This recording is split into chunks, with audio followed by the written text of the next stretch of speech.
ஒரு நாட்கள்ல பாத்தீங்கன்னா 3 மில்லியன் பார்வையாளர்கள் வந்திருக்காங்கன்னா மக்கள் கிட்ட பெருத்த ஆதரவை ஏற்படுத்தியிருக்கு தானே சார்? அது ஆதரவு எதிர்ப்பு எதா இருந்தாலும் அது என்னதான் இப்ப சொல்லியிருக்காங்கன்னு பாப்பேன். நான் உண்மையிலும் அவங்க வீடியோ எல்லாம் பார்த்தது கிடையாது. நேற்று நண்பர் ஒருத்தர் வந்து இந்த மாதிரி இருக்கு அதை பாருங்கன்னு சொல்லுவோம். நான் பாக்குறேன். இந்த மாதிரி என்னைய மாதிரி எவ்வளவு பேர் பார்த்திருப்பாங்களே, பார்க்காத நபர்கள்லாம் பார்த்திருப்பாங்க. அது எதுக்காகனா அவங்க அப்படி என்னதான் சொல்லியிருக்காங்க, எதனால இது பிரச்சனை வருது, இவ்வளவு சமூகத்துல இவ்வளவு பிரச்சனை அப்படின்றதே வந்து சாதி மதம் பார்க்காம வரக்கூடிய ஒரு விஷயம் தான் காதல். அதுல வந்து நீங்க உங்க சாதிக்குள்ள பார்த்து காதலிங்க அப்படின்னு யாரால சொல்ல முடியும் சார்? நீங்க பார்த்து காதலிக்கிறது இந்த ஒரு மாதத்துல 3 வரதட்சணை கொடுமையால உயிரிழந்திருக்க விஷயத்த நம்ம பார்க்கலாம். 3மே வந்து அரேஞ்ச் மேரேஜ். அதாவதுமா நீங்க வந்து 3 பேரு ஒரு மாதத்துக்கு 3 விஷயத்தை தான் சொல்றீங்க. ஒரு 3 சம்பவத்தை பேசக்கூடிய நீங்க 30 லட்சம் பேர் நல்லா இருக்கிறதுக்காக 3 பேர் சாகலாம். இது ஏதோ ஒரு இடத்துல தவறுகள் நடக்கிறது இயல்பு. இப்போ இல்ல சாதிகளை நம்ம ஆதரிக்கிறதுனால தான் கலவரங்கள் உண்டாகுது சார். சாதிகளே இல்லைன்னா கலவரம் வராது. சாதிகள் இல்லாம ஒண்ணுமே தமிழ்நாட்டுல கிடையாதுங்கிறதுக்கு நீங்க உதாரணத்துக்கு பள்ளிக்கூடத்துக்கு போனீங்கன்னா முதல்ல கேட்கறது என்னது?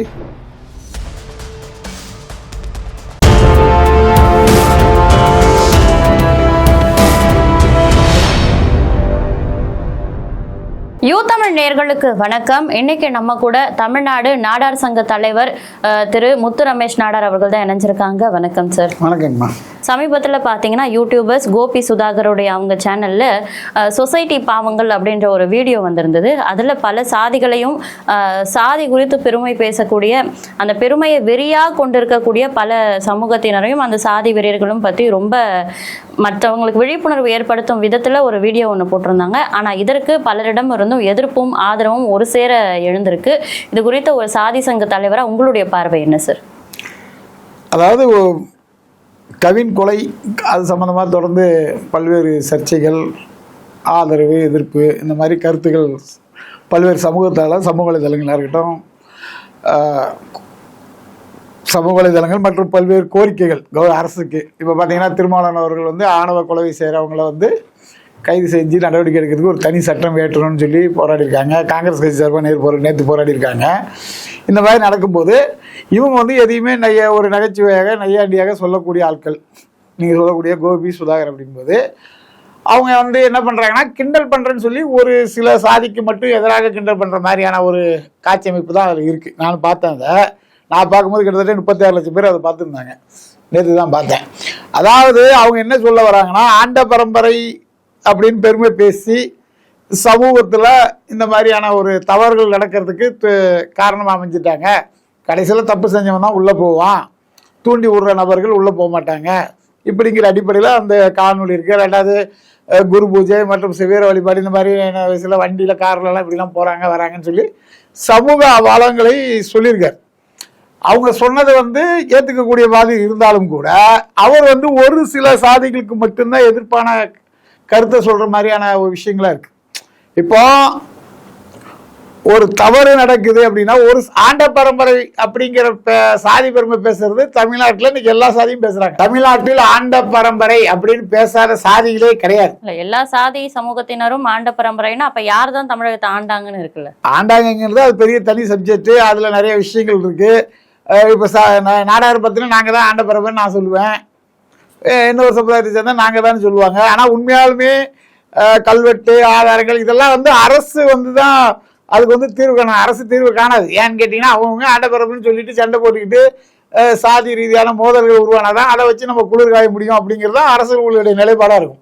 உண்மையாலுமே ஆண்ட பரம்பரை யார் அப்படின்னு சொல்லி ஒரு ஆய்வு பண்ணி ஒரு நீதிபதியை போட்டு அந்த கல்வெட்டு ஆய்வுலாம் எடுத்துட்டு வாங்கப்பா, யார் யாரெல்லாம் ஆண்ட பரம்பரை பேசுகிறீங்களா எல்லாம் உங்களுடைய ஆதாரம்லாம் கொண்டு வாங்கன்னு சொல்லி எல்லாரும் அரசு முறைப்படி கொடுத்து அதுக்கப்புறம் ஒரு ஜட்ஜ்மெண்ட் இவங்க தான் உண்மையான ஆண்ட பரம்பரைன்னு சொன்னா இந்த பிரச்சனைக்கு ஒரு முற்றுப்புள்ளி வரும். ஆனால் இவங்க அந்த மாதிரி எதுவுமே கிடையாது. எல்லா சாதியினரும் தங்களுடைய சாதி தான் உயர்ந்த சாதி, தாங்கள் தான் ஆண்ட பரம்பரைன்னு சொல்லுவாங்க. அதுக்கு நாங்கள் தமிழ்நாடு நல சங்க சார்பாக என்ன சொல்றோம் அப்படின்னா ஆண்ட பரம்பரை பேசக்கூடிய நபர்களுக்கு வந்து அவங்களுக்கு வந்து எஸ்சி, எஸ்டி, எம்பிசி, பிசி, ஓசி இப்படி எந்த இடஒதுக்கீடு சலுகையும் கொடுக்கக்கூடாது.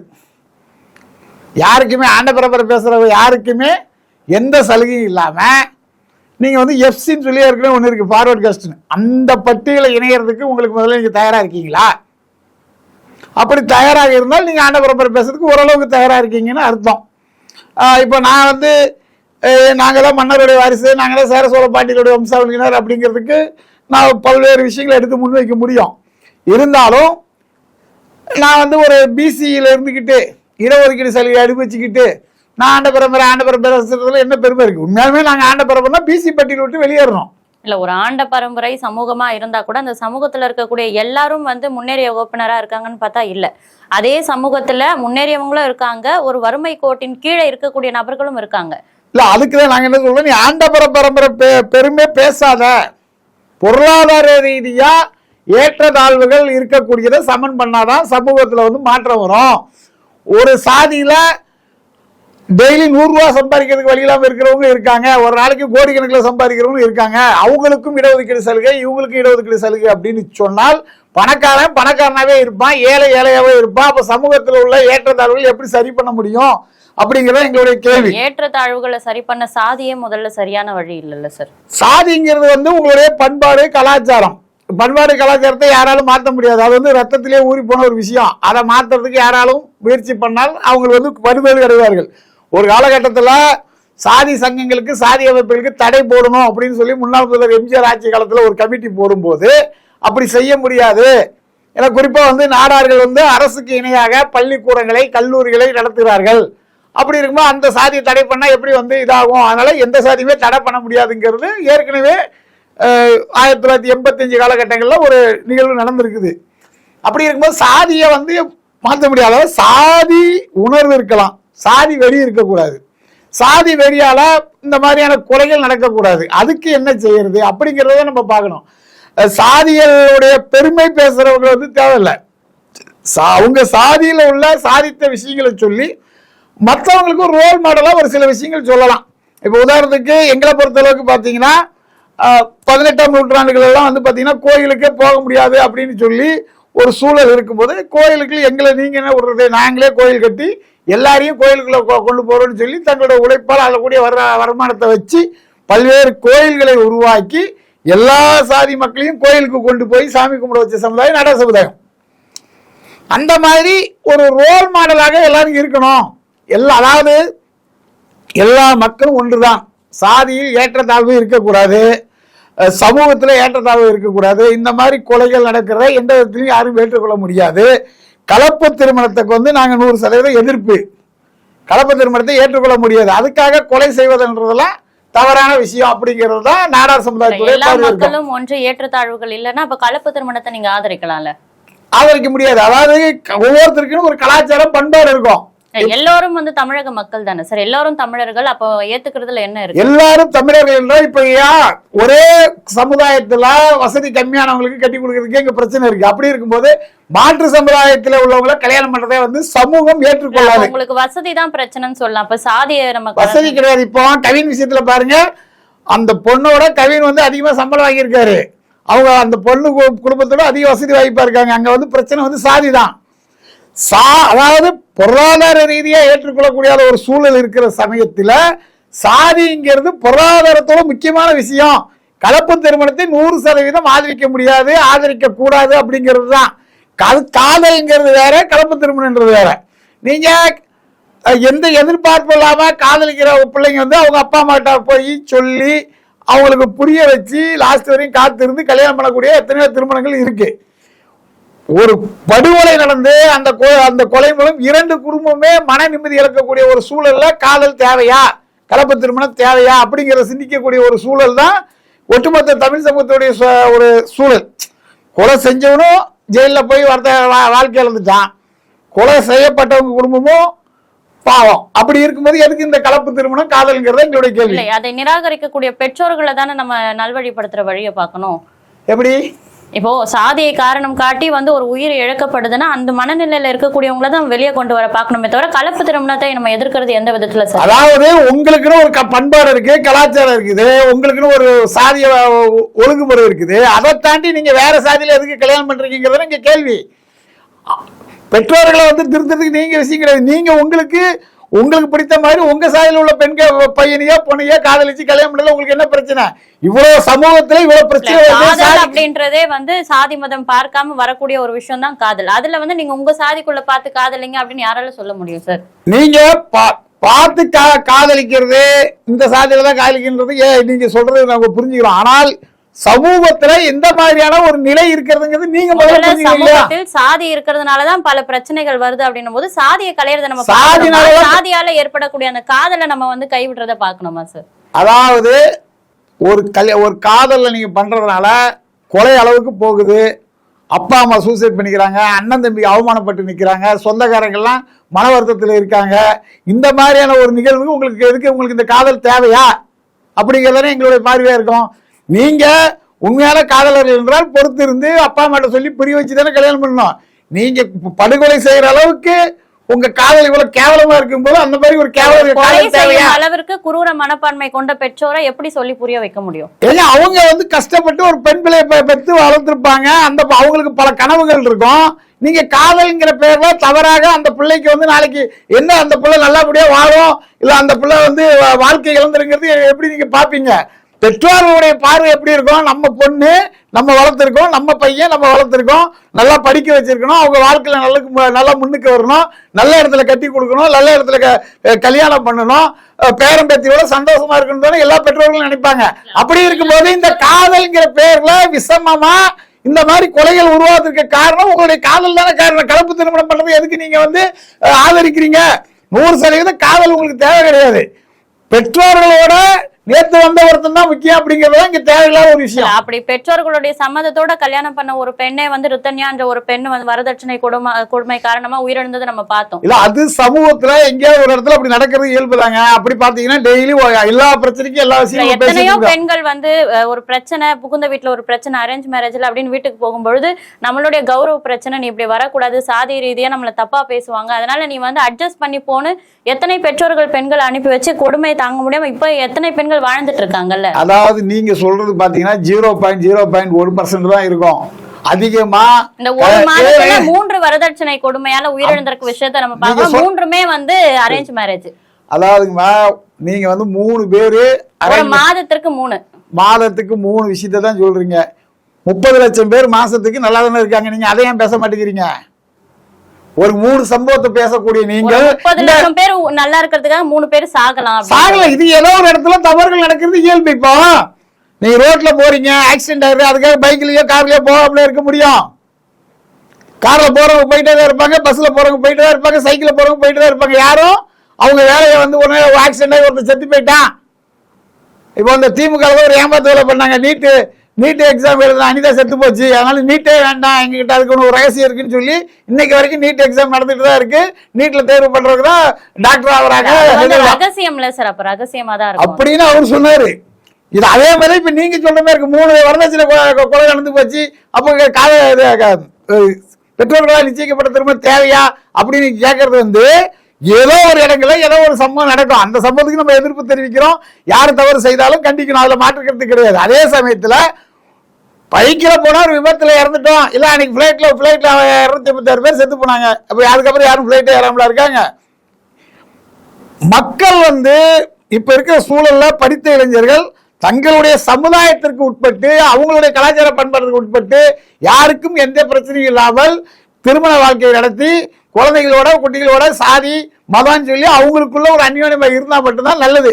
இந்த மாதிரியான சூழல் வரும்போது ஒட்டுமொத்த சமூகத்திற்கும் பதட்டை ஏற்படுத்துற மாதிரி உருவாக்குறாங்க. அதாவது காதலித்தது ஒருவர், காதல்ல வந்து ஏமாத்தின ஒருவர், இதனால ஒரு கொலை நடக்குது. இது தனிப்பட்ட 2 நபர்கள் விஷயம் வந்து இன்னைக்கு தமிழ்நாட்டில் மிகப்பெரிய சாதி கலவரமாக உருவாகிற ஒரு சூழல் இருக்கு. இந்த மாதிரியான சூழல் நீங்க மட்டும் பாதிக்கப்பட்டீங்கன்னா பரவாயில்ல, ஒட்டுமொத்த சமூகமே பாதிப்புகளப்ப இது போன்ற கலப்பு திருமணம் தேவையா அப்படிங்கறத சிந்திச்சு பார்க்கணும்ல. இல்ல சாதிகளை நம்ம ஆதரிக்கிறதுனால தான் கலவரங்கள் உண்டாகுது சார். சாதிகளே இல்லைன்னா கலவரம் வராது. சாதிகள் இல்லாம ஒண்ணுமே தமிழ்நாட்டுல கிடையாதுங்கிறதுக்கு நீங்க உதாரணத்துக்கு பள்ளிக்கூடத்துக்கு போனீங்கன்னா முதல்ல கேட்கறது என்னது? இல்ல அப்படியான ஒரு நிலை சாதி இருக்கிறதுனால தானே சாதி சான்றிதழ். அப்பதான் அரசு தானே இதை செய்யறது யாரு? நீங்க முதல்லயே சொன்னீங்க அரசாங்கம் வந்து இரு சமூகத்தினருடைய மோதலை உண்டாக்கி அவங்க குளிர்காயறத அவங்க வேலைன்னு சொல்லிட்டீங்க. அதாவது சாதியை ஒழிக்கணும்னா யார் செய்யணும்? கலப்பு திருமணம் பண்ண சாதிக்காரங்கள் எல்லாத்துக்கும் முதல்ல சாதி இல்லாதவர்கள் அப்படின்னு ஒரு சான்றிதழ் கொடுக்கணும். அரசாங்கம் குளிர்காயிற வேலை செய்யறாங்க அப்படின்னு நமக்கு தெரியுது சார். அதுக்கேற்ற மாதிரி நம்ம ஏன் அவங்களுக்கு ஒத்துழைச்சு போகணும்? இதை நீங்க தனிப்பட்ட நபர்களோ தனிப்பட்ட சாதி சங்கமோ யாரோ இதை வந்து திருத்த முடியாது. அரசு வந்து ஒரு தெளிவான அரசாக தமிழ்நாட்டுல இந்த மாதிரி பிரச்சனை இருக்கு, இந்தியா முழுவதும் இந்த மாதிரி பிரச்சனை இருக்கு, இதை சரி செய்யறதுக்கு என்ன செய்யறதுன்னு சிந்தித்தால் ஒண்ணு கலப்பு திருமணம் பண்றவங்களுக்கு சாதி ரீதியால சான்றிதழ் கொடுக்கறதுனாலே கலப்பு திருமணம் வந்து அவங்க வந்து ஒரு சாதி இல்லாத சமுதாயமா உருவாக்குற சூழல் இருக்கு. பள்ளிக்கூடங்கள்ல ஜாதி சான்றிதழ் கேட்காம இந்த பிரச்சனை முடிஞ்சிடும். அதுக்கப்புறம் வந்து இப்ப உதாரணத்துக்கு நானும் என்னோட நண்பனும் ஒன்னா படிப்போம், +2 வரைக்கும் ஒன்னா படிச்சுட்டு இருப்போம். கல்லூரிக்கு போகும்போது நான் பிசிங்கிறதுனால எனக்கு வந்து 500 ரூபாய் அந்த ஃபார்ம் வாங்குறதுக்கும் அவன் எஸ்சின்றதுக்காக அவனுக்கு 50 ரூபாய் வாங்குறதும் சமூகத்துல ஒரு மிகப்பெரிய சாதி வெறிய சாதி துவேஷத்தை அரசே தூண்டுது. நாங்க 2 பேரும் ஒன்னாதான் மாமா மச்சரா இருந்தோம், அண்ணன் தம்பியா பழகணும். ஆனா சாதியை சொல்லி இத்தனைக்கு அவன் என்னோட பணக்கார பையன், சாதியை சொல்லி அவனுக்கு வெறும் 50 ரூபாய்க்கும் எனக்கு 500 ரூபாய் வாங்குறதுங்கிறது எவ்வளவு பெரிய அயோக்கியத்தனம். இதை வந்து ஆளுகின்ற அரசு முன்ன ஆண்ட அரசு எல்லாம் இதே வேலைதான் செஞ்சிட்டு இருக்காங்க. அப்ப இதை சரி செய்யணும் இல்லையா? சாதியை ஏற்றத்தாழ்வுகளை சரி பண்ணா என்ன பண்ணலாம்? எல்லாரும் ஒண்ணுதான் சொல்லி ஒரே வேலையை முடிச்சிட வேண்டியதானே. யாருக்கு தகுதி திறமை இருக்கோ அவங்க வேலை வாய்ப்புல முன்னுக்கு வந்துட்டு போட்டு எல்லாரும் ஒண்ணுதான் சொல்லிட்டு சாதிகள் எல்லாம் ஒழிச்சிடறாங்க தமிழக அரசு அப்படின்னு அதுக்கு நீங்க உடன்பட்டு வருவீங்க? 100% நாங்க உடன்பட்டு வருவோம். அதுல என்ன மாற்று கருத்து? எங்க சாதியை நாங்க எந்த விதத்திலையும் விட்டு கொடுக்க மாட்டோம். அதே சமயத்துல விட்டு கொடுக்காம அது பண்ண முடியாதுல்ல சார். நீங்களா ஒழிக்க முடியும்ல? இல்லங்கம்மா, அது அரசு பண்ணும்போது கொஞ்சம் கொஞ்சமாக இப்ப ஜாதி சான்றிதழே கேட்கலாம், பாதி பேருக்கு சாதியே தெரியாது. அப்படித்தானே? ஜாதி சான்றிதழே கேட்கல, எப்படி சாதி தெரியும்? ஒரு சாதிக்கு 50 ரூபா, ஒரு சாதிக்கு 500 ரூபா. ஒரு உதாரணத்துக்கு வச்சுப்போம். இப்ப தமிழக அரசு சொல்லிடுறாங்க சாதிகள் எல்லாம் ஒழிக்கப்பட்டுருச்சு, இதுக்கப்புறம் தமிழகத்துல யாருக்கும் சாதின்றதே கிடையாது அப்படின்னு சொல்லிடுறாங்க. இதற்கு நீங்க உடன்படுவீங்களா, எதிர்ப்பீங்களா? சாதியை வந்து எக்காரத்தை கொண்டு நாங்கள் வந்து விட்டு கொடுக்க மாட்டோம். விஷயத்தை கேளுங்க, முழுமையா கேளுங்க. சாதிய எந்த விதத்திலும் விட்டு கொடுக்க மாட்டோம். அதே சமயத்துல சாதிய ஏற்றத்தாழ்வுகள், சாதி ரீதியான பிரச்சனைகள் இதெல்லாம் வந்து சரி செய்யப்படும். அந்த அவங்க அப்படி ஒரு விஷயத்தை கொண்டு வந்தா அதுக்கு நாங்கள் 100% வரவேற்போம். எங்களுடைய கலாச்சார பண்பாட்டை நாங்கள் எந்த சமயத்திலும் விட்டு கொடுக்க மாட்டோம். அதே சமயத்துல அடுத்தவங்களை போய் அவங்க உயர்ந்த ஜாதி தாழ்ந்த ஜாதி அப்படி உயர்ந்த ஜாதிகாரன் தாழ்ந்த ஜாதிகாரன் நாங்கள் பேச மாட்டோம். எல்லாரும் ஒண்ணுதான் அப்படிங்கிற அடிப்படையில எல்லாரும் கூடயும் ஒன்றிணைந்து செயல்படக்கூடிய சமுதாயம் தான் நாடார் சமுதாயம். இந்த ஆணவ கொலைகள்லாம் நடக்கிற இந்த சமயத்துல குற்ற பரம்பரை அப்படின்ற ஒரு வார்த்தை வந்து நம்மளோட செவிகள் அடிக்கடி கேட்குது. குற்ற பரம்பரைனா என்ன சார்? குற்ற பரம்பரை என்றால் வெள்ளைக்காரர்களுடைய ஆட்சி காலத்துல ஒரு குறிப்பிட்ட சமுதாயத்தில் கிட்டத்தட்ட ஒரு 127 சாதி இருக்கும்னு நினைக்கிறாங்க, சரியா தெரியல. டிஎன்சி சொல்ற அதாவது கைரேகை சட்டம் என்கின்ற ரேகை சட்டம், அந்த சட்டத்தில் கைது செய்யப்பட்ட குற்றப்பரம்பினர், அதாவது அவர்கள் வந்து குற்றம் செய்யக்கூடிய அவர்கள் அப்படின்னு வெள்ளை அரசால் குற்றச்சாட்டை பண்ணி காலையிலையும் சாயந்தரமும் அங்க இருக்கிற காவல் நிலையத்துல போய் அவங்க வந்து கைரேகை வைக்கணும் அப்படின்னு ஒரு சட்டம், ஒரு கொடுமையான சட்டம் வெள்ளைக்காரர்கள் ஆட்சி காலத்துல இருந்தது. அதை எதிர்த்து பல தலைவர்கள் போராடி இருக்காங்க. குறிப்பா சொல்லணும்னா நாடார் சமுதாயத்தை சேர்ந்த பேரையூர் வேலுச்சாமி நாடு என்பவர் 7000 பேரை திரட்டி மிகப்பெரிய போராட்டத்தெல்லாம் அந்த சட்டத்துக்கு எதிராக முன்னெடுத்திருக்காரு. இத்தனைக்கும் நாடார் சமுதாய குற்றப்பரம்பரை சட்டத்துல வரல, இருந்தாலும் தம் சகோதர சாதிகள் பாதிக்கப்பட்டு விடக்கூடாது என்பதற்காக அந்த சமுதாயத்துக்கு ஆதரவாக ஒரு மிகப்பெரிய போராட்டங்களை முன்னெடுத்தாங்க. குற்றப்பரம்பரை சட்டம் வந்து சுப்ராய கவுண்டர் அவருடைய ஆட்சி காலத்துல அந்த சட்டத்தை வந்து நீக்கப்பட்டுருச்சு 37-38 காலகட்டங்கள்ல. இதுதான் அந்த குற்றப்பரம்பரை சட்டம். இப்போ கோபி சுதாகர் அவங்களை பொறுத்தளவுக்கு ஒரு குறிப்பிட்ட ஒரு சில சாதிகளுக்கு எதிராக வீடியோ போட்டதை வந்து நாங்க வன்மையா கண்டிக்கிறோம். ஒருவேறு ஒரு நையாண்டி நக்கல் செய்யும் போது அவங்க வந்து எல்லா விஷயத்தையும் கலந்து பேசினால் அதை வரவேற்கக்கூடிய அளவு இருக்கும். இவங்க குறிப்பிட்ட ஒரு சாதிக்கு ஆதரவாகவும் குறிப்பிட்ட ஒரு சாதிக்கு எதிராகவும் ஆன ஒரு மனநிலையில இந்த பதிவு பண்ணியிருக்காங்க. அது வன்மையா கண்டிக்கக்கூடியது. நாடார் சமுதாய சார்பாக நாங்கள் கண்டிக்கிறோம். ஓகே, அது விழிப்புணர்வை ஏற்படுத்துற வகையில இருக்குன்றதுனால தான் அவங்களுக்கு அவ்வளவு வரவேற்பு. ஒரு நாட்கள்ல பாத்தீங்கன்னா 3 மில்லியன் பார்வையாளர்கள் வந்திருக்காங்கன்னா மக்கள் கிட்ட பெருத்த ஆதரவை ஏற்படுத்தியிருக்கு தானே சார்? அது ஆதரவு எதிர்ப்பு எதா இருந்தாலும் அது என்னதான் இப்ப சொல்லியிருக்காங்கன்னு பார்ப்பேன். நான் உண்மையிலும் அவங்க வீடியோ எல்லாம் பார்த்தது கிடையாது. நேற்று நண்பர் ஒருத்தர் வந்து இந்த மாதிரி இருக்கு அதை பாருங்கன்னு சொல்லுவோம். நான் பாக்குறேன். இந்த மாதிரி என்னைய மாதிரி எவ்வளவு பேர் பார்த்திருப்பாங்களே, பார்க்காத நபர்கள்லாம் பார்த்திருப்பாங்க. அது எதுக்காகனா அவங்க அப்படி என்னதான் சொல்லியிருக்காங்க, எதனால இது பிரச்சனை வருது, இது சொல்லப்போல சமுதாயத்துல மிகப்பெரிய ஒரு எதிர்ப்பலையும் உருவாகி இருக்கு, நீங்க சொன்ன ஆதரவலையும் உருவாயிருக்கு. எதனால ஆதரவு எதனால எதிர்ப்பு அப்படின்னு நடுநிலையோட நம்ம பார்க்கணுங்கிற அடிப்படையில பொதுவான ஆட்கள் எல்லாருமே இதை பார்த்ததுனாலதான் அவ்வளவு பேர் பார்த்திருக்காங்க. இப்போ அவங்க வந்து பொதுவாக எல்லா சமூகத்தையுமே அவங்க செய்யற தகவல்களை சுட்டி காட்டி இந்த மாதிரி கலாய்ச்சி வீடியோ போட்டிருந்தா யாரும் எதிர்ப்பு தெரிவிக்க போறதில்லை. அவங்க வந்து ஒரு குறிப்பிட்ட சாதியை மட்டும் பேசுறதுங்கிறது ஏற்றுக்கொள்ள முடியாது, அது தவறு. யாராக இருந்தாலும் நீங்க நடுநிலையாக எல்லா சமூகத்தையும் நீங்க கிண்டல் பண்றது கேலி பண்றது உங்களுக்கு கருத்து உரிமை இருக்குன்னா நீங்க பண்ணிக்கலாம். இப்போ ஹரி நாடார் பார்த்தீங்கன்னா சமீபத்தில் இந்த கவின் படுகொலைக்கு நிறைய கருத்துக்களை சோசியல் மீடியாவில் தெரிவிச்சிருந்தாரு. அவருடைய கருத்திற்கு நிறைய எதிர்ப்பு கிளம்பி, அதான் கவின் மேலதான் தப்பு இருக்கு, அவங்க அம்மா அப்பா சரியா வளர்க்கல, ஒரு பொண்ணு வந்து இந்த மாதிரி சாதி மறுப்பு திருமணம் பண்ண வீட்டில் ஒத்துக்கலன்னா இவர் விலகிட வேண்டியதானே அப்படின்ற மாதிரிலாம் சொல்லியிருந்தாரு. ஸோ இதுக்கு வந்து நிறைய எதிர்ப்புகள் கிளம்பி இருந்தது. இதுக்கு குறித்த உங்களுடைய பார்வை என்ன சார்? அதாவது கலப்பு திருமணம் செய்யக்கூடாது அப்படின்னு அவங்க சொல்றாங்க இல்லையா, சொல்லக்கூடியவர்கள் ஏற்கனவே கலப்பு திருமணம் செய்து அதனால் பாதிப்புக்குள்ளானவர்கள். இப்போ உதாரணத்துக்கு அறிஞர் எடுத்துக்கிட்டீங்கன்னா அவர் ஏற்கனவே கல்யாணம் பண்ணது வேற சமுதாய பெண்ணை கல்யாணம் பண்ணியிருக்காரு. அப்போ அந்த கல்யாணம் பண்ணதுனால என்னென்ன பிரச்சனைகள் வருங்கிறது அவருக்கு தெரியும். ஏற்கனவே அவர் வாழ்க்கையில அவர் அடிபட்டிருப்பார். இப்போ கண்ணதாசன் வந்து ஒரு கருத்து சொல்லியிருப்பார் அர்த்தமுள்ள இந்த மதத்தில், நான் வந்து யாரும் குடிக்காதீங்க, குடிக்க அடிமையாகாதீங்க, கெட்டு போகாதீங்க அப்படின்னு சொல்லுவார்.